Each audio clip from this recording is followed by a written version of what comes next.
नमस्ते छात्रों।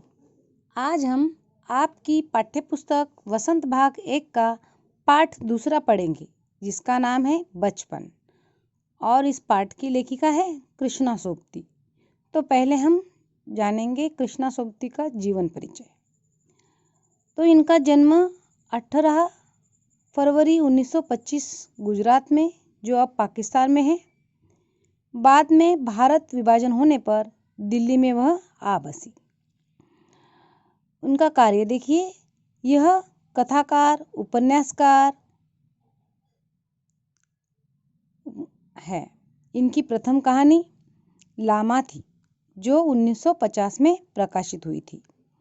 आपकी प्रमुख रचनाएं हैं डार से बिछड़ी, मित्रों मरजानी, सूरजमुखी अंधेरे के, जिंदगी नामा, यारों के यार, बादलों के घेरे आदि।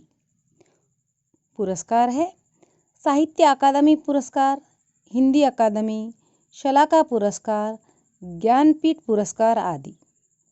तो आइए हम बचपन पाठ के कठिन शब्द को जानेंगे। कठिन शब्दों के अर्थ देखिए।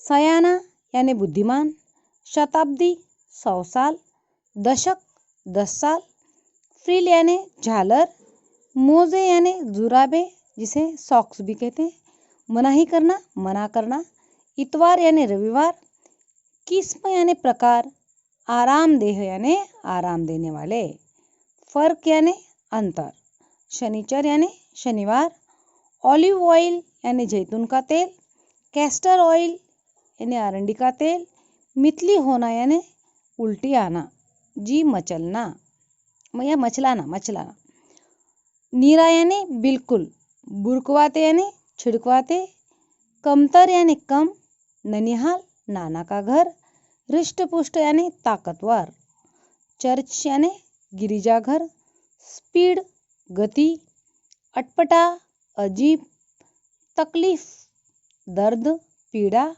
ऐनक यानी चश्मा, चचेरा भाई चाचा का लड़का, आईना यानी शीशा, आश्वासन भरोसा, खींचना यानी झुंझलाना। तो आइए हम अब इस पाठ का सार जानेंगे। पाठ का नाम है बचपन। बचपन पाठ एक संस्मरण है। इस पाठ में लेखिका ने अपने बचपन की घटनाओं, क्रियाकलापों तथा यादों को बताया है।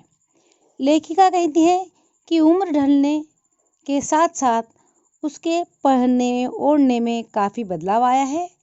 वह पहले गहरे रंग के कपड़े पहनती थी और अब वह हल्के रंग के कपड़े पहनती है।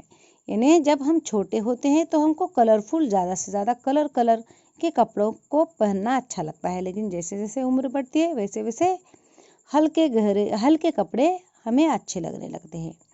लेखिका ने अपने बचपन में पहनी सभी पोशाकों के संबंध में भी बताया है। लेखिका के घर में बच्चों को अपना काम खुद करना सिखाया गया है। इसी कारण रविवार के दिन वह सुबह ही मोजे धोती थी। उसके बाद वह अपने जूतों पर पॉलिश करके उन्हें चमकाया भी करती थी। लेखिका बताती है कि उन दिनों जूते आरामदायक नहीं होते थे जैसे आजकल होते हैं ना। हम अलग अलग प्रकार के जूते पहनते हैं जो आरामदायक भी होते हैं उन्हें। तब लेखिका को जब नए नए जूते पहनती है तो उनके पैरों में छाले पड़ जाते थे। लेखिका अपने बचपन की बातों को याद करते हुए कहती है कि उसके माता पिता प्रत्येक शनिवार को घर के सभी बच्चों को ऑलिव ऑयल या कैस्टर ऑयल पिलाते थे। ऑलिव ऑयल यानी जैतून का तेल और कैस्टर ऑयल यानी अरंडी का तेल। और क्यों पिलाते थे?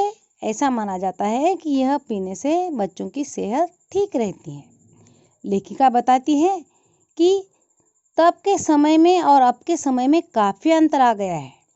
यह अंतर खाने पीने की चीज़ों से लेकर मनोरंजन के साधनों में भी है। लेखिका कहती है कि उनका घर शिमला के माल रोड के पास ही था। देखो, लेखिका ने मनोरंजन तथा कपड़ों खाने के बारे में बताया है ना, तो आजकल और तब के समय में बहुत बड़ा फर्क है। आज मनोरंजन के काफ़ी साधन हैं, कंप्यूटर है, मोबाइल है, टेलीविज़न है, लेकिन तब उतनी चीज़ें हमें देखने को नहीं मिलती है। लेखिका कहती है कि उनका घर शिमला के माल रोड के पास ही था। वहाँ वह खूब घूमती फिरती थी। उसे खाने पीने की चीज़ों का भी बहुत शौक था। चॉकलेट और टॉफ़ी तो काफ़ी मात्रा में उसके पास रहते ही थे। वह शिमला के खट्टे मीठे और रसदार फलों को आज भी याद करती है। उसे चने खाना भी पसंद था। तब उसे चने और गरम खाना और शिमला रिज पर घुड़सवारी करने में बड़ा मज़ा आता था। लेखिका शिमला की सुंदरता का वर्णन करते हुए कहती है कि शाम के समय वहाँ रंग बिरंगे गुब्बारे उड़ते थे। सामने जाखू का पहाड़ था और वहीं ऊंचा चर्च भी था। जब चर्च की घंटियां बजती थी तो उनकी गूंज बहुत दूर तक सुनाई देती थी। सूर्यास्त के समय गुलाबी सुनहरी धारियां नीले आसमान पर फैल जाती थी। दूर दूर तक फैले पहाड़ों के मुखड़े गहराने लगते थे और देखते ही देखते बत्तियां टिमटिमाने लगती थी। यानी देखो, शाम होती है, शाम होते होते रात होती है और बत्तियां टिमटिमाने लगती है और पूरा वातावरण सुंदरता से भर आता है। रात के समय रिज की रौनक और स्कैंडल प्लाइंट की भीड़ और भी बढ़ जाती थी। वही स्कैंडल पॉइंट के सामने की दुकान पर शिमला कालका ट्रेन का एक मॉडल रखा होता है था। वह मॉडल भी लोगों के आकर्षक का केंद्र बना रहता था। इन्हें वो मॉडल दिखने में बहुत ही सुंदर दिखता था और लोग उसको देखना पसंद करते थे। लेखिका अपने बचपन की उस घटना को याद करती है जब उसने पहली बार चश्मा बनवाया था। वह चश्मा पहनने के बाद जो उसके चचेरे भाई ने चचेरा भाई यानी चाचा का लड़का, उसने उसे चिढ़ाया था। जब वह चश्मा लगाती थी तो सभी उसे बड़ी हैरानी से देखते थे।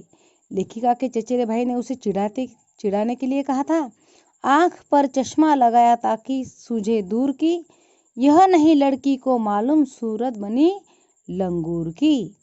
देखो, आंख पर चश्मा लगाया ताकि सूझे दूर की, यह नहीं लड़की को मालूम सूरत बनी लंगूर की। यह वह उसे चिढ़ा रहा है। लेखिका को याद है कि यह सुनने के बाद वह उसके ऊपर बहुत खींची थी, ने उसको बहुत गुस्सा आया था। तब उसने आईने के आगे जाकर बार बार चश्मा लगाया और उतारा था। लेखिका कहती है कि आजकल वह टोपी पहनना पसंद करती है। पहले उसे दुपट्टे ओढ़ना अच्छा लगता था, लेकिन आजकल वह सहज सरल हिमाचली टोपियाँ पहनती है। धन्यवाद।